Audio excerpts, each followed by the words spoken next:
আইসেননি? এত দেরি করে এলেন কে? আগে গাইতে বললেন নি?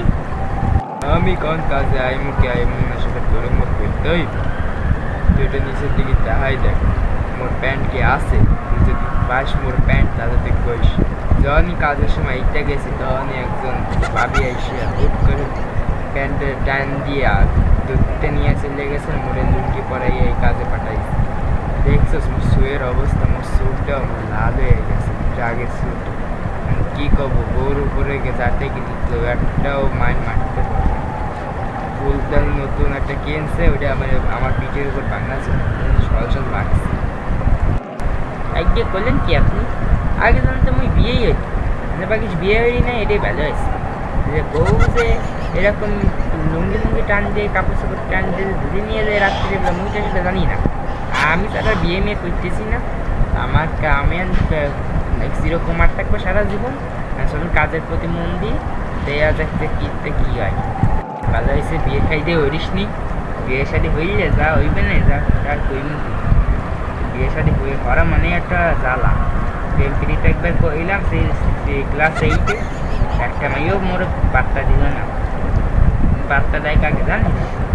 দেয় হচ্ছে যে যেখানে গাঁজা খায় সিগারেট খায় তাকে উপরে পাত্তা দেয়, মগু উপর কোনো পাত্তা দেয় না। আমরা যে কত ভালো চলছিলাম আমি ক্লাসে যেতে মোরে পাত্তাই দেয় না, ধরা খাইছে। বিয়ে শাড়ি করে আমি ভালো মতো রিক্সাওয়ালায় ঘরে যে সংসার করতেছে। ঠিক আছে স্যার, তাহলে চলেন যে বাকি কাজটা সারিয়ে এলাই। এই জায়গা নাকি একদম সেই মুক্তি যায় নাকি সাপের উপর কামড় খেয়েছে, তাই নিয়ে তাই নাকি হাসপাতাল নিয়ে গেছে। আচ্ছা সেই কাজের ইনভেস্টিগেশন করে আমার একটু বলতে ঘুমাইতেছে, আমি বাড়িতে ঘুম করবো তাহলে মুই গেলাম। এখন কয়টা বাজে বলুন তো? মিনিমাম 1 ঘন্টা এখানে বসে গেছি, আসলে আমি নেই। আমার আগে এসে তুমি এখানে বসে থাকতে, এখন কি তার উল্টোটা হচ্ছে? তোমার আসার আগে আমার এখন বসে থাকতে হচ্ছে। এরকম চললে তোমার সাথে আমার রিলেশনটা করা হবে না। শোনা জানা আমার একটা দেরি হয়ে গেছিল, কিছু মনে করো না। আমি যখন বাসা থেকে বেরিয়েছি ওই সময় রিক্সা পাইনি, এই জন্য আমার আসতে একটু দেরি হয়ে গেছে, কিছু মনে করো না। জানো আমি বুঝছি যে তুমি আমার আগে এসে অনেকক্ষণ ধরে বসে রয়েছো, কী করবো রিক্সার জন্য হচ্ছে আমি দাঁড়িয়েছিলাম, এই জন্য আমি আসতে পারি নাই। হ্যাঁ, এখন তো এসবের ধোয়াই দিবা যে রিক্সা ছিল না, টাকা ছিল না, বৃষ্টি হয়েছিল, হয়েছিল, তারা হয়েছিল।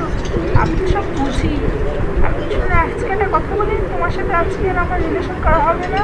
এরকম চললে ইচ্ছে করে ব্রেকআপ করে দেওয়াই ভালো আমাদের মনে হয়। আলহামদুলিল্লাহ, আমি যেটাই চাচ্ছিলাম যে তুমি পিক আপ করে দিবা, তাহলে আমাদের সুবিধা। কেন তোমাকে নিয়ে আমি পারতেছি না, কেন তুমি কোনো কথা শোনো না, কোনো কিছু করতে চাও না, আমার কথা বলতে চাও না। বা ভালো হয়েছে যে তুমি ব্রেকআপটা করে দিয়েছো। এখন বা আরেকজন এখন আমার জীবনসাথী হবে, তার নাম হচ্ছে অ্যান্টোনিয়া। সবই সত্যি কথা তোমাকে বলি যে কালকে আমাকে একদম রাত্রিবেলা মেসেজ করেছিল, সে বলতেছে যে আমার নাম অ্যান্টোনিয়া, তারপর সে আমাকে পোস্ট করছে, আমি প্রপোজ অ্যাক্সেপ্ট করছি। এই জন্য আমার বেরোতে যেতে দেরি হয়ে গেছে, বা সকালবেলা বাথরুম নিতে তোমার সাথে কীভাবে ব্রেকআপ করা যায়। তার থেকে ভালো হয়েছে যে তুমি ব্রেকআপ করে দিয়েছো, আর আমার টাকাটাও বেঁচে গেছে অর্ডার করা লাগবে। আরে বিয়াদবের বাচ্চা, ওটা আমার সেকেন্ড ফেসবুক আইডি।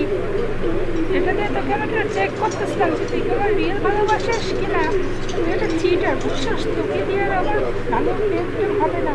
তুই যে এবার ঘাস কেটে বেড়ে বাথরুমে বসে বসে নেক্সট গান কনসিডার করে কী হবে?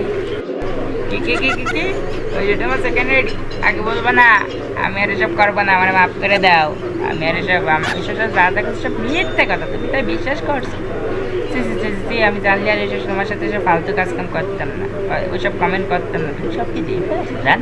যা দেখছো তো তুমি সব ডিলিট করে দেবো, তাহলে দেয় না, তাহলে আমি আমার ফেস আমার পামসা পেয়ে যাবো। বিয়াদবের বাচ্চা, তুই এখন বলিস মারবো না, এক লাঠি করে পিছনের মহিলা কলেজে পড়বি। এখন তুই বলিস যে ভুল করেছি, মারবো না, এমন এক লাঠি মারবো যে টের পাবি সারা বছর। যা, তোর সাথে ব্রেকআপ। আসসালামু আলাইকুম গাইস, মিস্টার ফায়ার 7 ভিডিও। আপনার সবাই কেমন আছেন? বড় মতো একটা নতুন ভিডিও নিয়ে আসলাম আপনাদের মাঝে। রিয়েলিভাবে এতদিন এই 2-3 দিন ভিডিও আপলোড দিতে পারি না, একটাই সমস্যা। অনেকে বলতে পারেন কী সমস্যা? বিশেষ করে সমস্যাটা হয়েছে কি আমি আপনাদের বলতেছি, সেটা হচ্ছে যে আমার হচ্ছে আগামীকালকে হচ্ছে পরীক্ষা ছিল, যখন হ্যাঁ কালকে পরীক্ষা হয়েছে আমার, এর জন্য আমি অতিরিক্ত পেনে ব্যথা, মাথায় টেনশন যে কী পরীক্ষা দেব, তারপর হচ্ছে আরও অনেক টেনশন নিয়ে আমার ভিডিও বানানোর কোনো আস্থা পাই নাই।